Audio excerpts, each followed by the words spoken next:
Thank you so much. I'm going to be jumping back and forth. That's just how we're doing this. So now I'm actually welcoming you formally. That was a welcome of the welcome. So I'm formally welcoming you. I don't think I said my name. I'm Rebecca Friedman, and I direct the Wolfsonian Public Humanities Lab.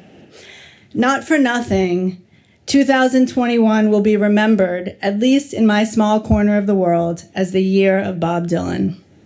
In January of 2021, I got a call from someone called Shai Batel. Thank you, Dean Schreiner, for connecting us. And about 11 months later, here we are at the start of a project that ends with the big symposium and the closing of the exhibition in April. And along the way, I have met and or gotten to know a host of people, a series of individuals who will remain with me, some I hope, for a lifetime. It has been, for me anyway, an intellectual and emotional ride like no other. Perhaps a ride like only Dylan can provide. Listen, it's not been easy. No smooth path here. One might say the opposite. Yet the tenacity of spirit and the generosity of those with whom I have worked have made this day, this teaser symposium, and the premiere of the exhibition itself not only possible, but beautiful. To those people, I wish to take a moment to say thank you, and then my own 10 cents on Dylan. My thank yous. To Kimberly Green. I have long admired you and your work from afar, your commitment to Miami, to communities too often forgotten, and to this university, which is legendary. And well, now I hope I can call you a friend, and perhaps we are just beginning that friendship, so thank you. To Hugo, who I have not seen here, but maybe he's listening online, and his bold team who have done all the social media for this, really game-changing for us. Thank you for stepping in late in the day and for doing beautiful work and getting the word out.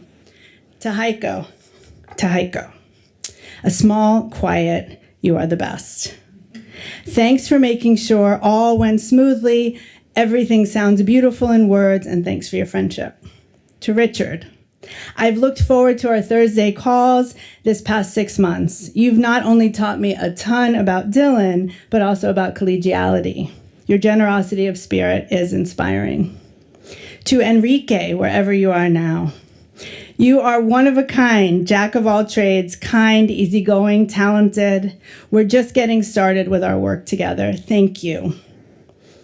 And to Shai. Well, you are a dynamic, creative, humble human.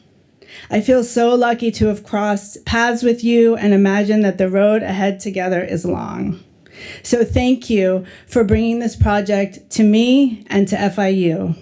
So as a collective, we are greater for it and greater for you, having you, knowing you. And of course, to the Frost Museum and its director, Jordana Pomeroy, thank you for having faith in the project and seeing it through collaboratively. It's amazing. And to each of the speakers today that I didn't mention, thank you.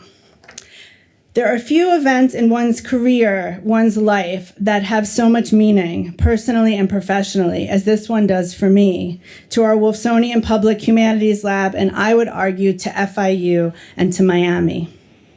Speaking of Miami, and speaking of FIU, the first question that was posed to me almost a year ago, how does Dylan speak to Miami, to our communities, to our students?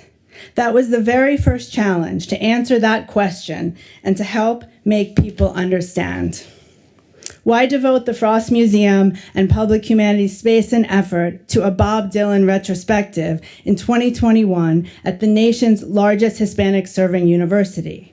One so intimately tied to Miami and to the South Florida communities. Allow me to answer that now as I did then.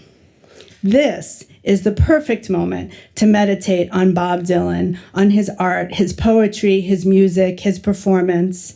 We need not simply reflect on the meaning of a single life, albeit part of our collective American narrative, but rather imagine how many resonances, social, political, aesthetic, historical, he conjures. His art, the whole oeuvre, which I can't say, evokes the listening, the reader, the listener, the reader, the observer, the fan, to imagine stories of power and protest, stasis and flow, universal and particular, through the life of his art of this Nobel laureate. At first glance, Dylan may be an aging icon of the baby boomers, a hero of a now dying progressive milieu in the Village, which ultimately gave us Donald Trump. Woof. Yet, put in our collective and fractured American narratives, he allows so much more discovery and disruption. This show, this symposium, opens up the possibility of dialogue about this post-Trump age. This show and this afternoon's teaser symposium, just phase one, as phase two, as I said, comes later, serves as a way for our students and our communities here and out there to reflect on the relationship between history and the contemporary landscape, to decenter whiteness, to understand how Dylan sung about institutional violence and was embraced by many African Americans and by people on all rungs of America's ubiquitous hierarchies of power over time. Dylan, yes, now and always a white man in a country that privileges those like himself, is also a Midwestern Jew who is able to remake himself in New York City and push through the obstacles so familiar to many. His words created space for peoples from all walks of life to sing and think about the many social hierarchies that continue to plague our country. Think about all the songs. I don't even need to say them for this audience. The Lonesome Death of Hattie Carroll, Hurricane, God on My Side, and on and on and on. This very push and pull opens a window into larger discussions about racism and privilege and the arts in our own times. I wouldn't focus on the boomer audience at all. Hell, I ain't no boomer. In fact, the boomer lens is an incredibly narrow vision of Bob Dylan. The Village in the late 60s, 70s, George Floyd and the Rittenhouse verdict just now, racism, power, politics, struggle, hierarchies, time, and his work as a whole tell us much more. His influences musically and poetically and artistically now span place and time. This show provides opportunities for deep collaboration with the musical, scholarly, student populations around what it means to be human in a world so afflicted with institutional prejudices that defy easy solutions. Dylan is an American icon, and some argue iconoclast, and continues to make art and to be creative. It is not, I would suggest, a white male show. It is not Ronald Reagan. It is Bob Dylan, whose life narratives raise so many social questions, whether it was or is the intent of the author or not. I do not think Dylan would even mind our seeing or hearing what we will in his art, feeling through his words, in his genius, and interpreting it all for ourselves. Once done, we find its layered power, and we're greater for it. As to Miami per se, one need not look any further than the scene in the recently released film One Night in Miami, right? Which takes place at the historic Hampton House. Shout out to Jackie if she's listening on live stream.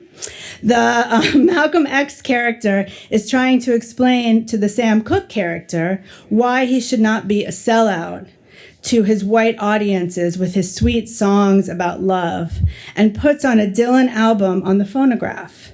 How many roads must a man walk down before you can call him a man? Malcolm says to his friend Sam, and their discussions about hierarchy, race, and prejudice ensue. Bob Dylan, the Nobel laureate, speaks to times of trauma and disillusionment, hope and possibility, disappointment and love.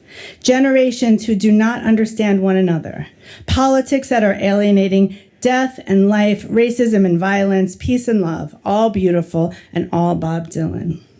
As for me, as I end and conclude, as for me, myself, and I, Bob Dylan inspires time travel. For me, it is to my folks' scratchy phonograph through 1970s speakers in a Jersey split-level living room on an early Sunday morning.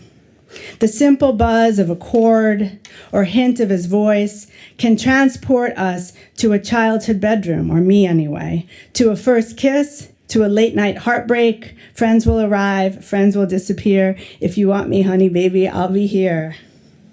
Dylan was my childhood, or at least that's how I remember it. His voice, his lyrics gave me permission to cry when the tears were stuck, buckets of tears.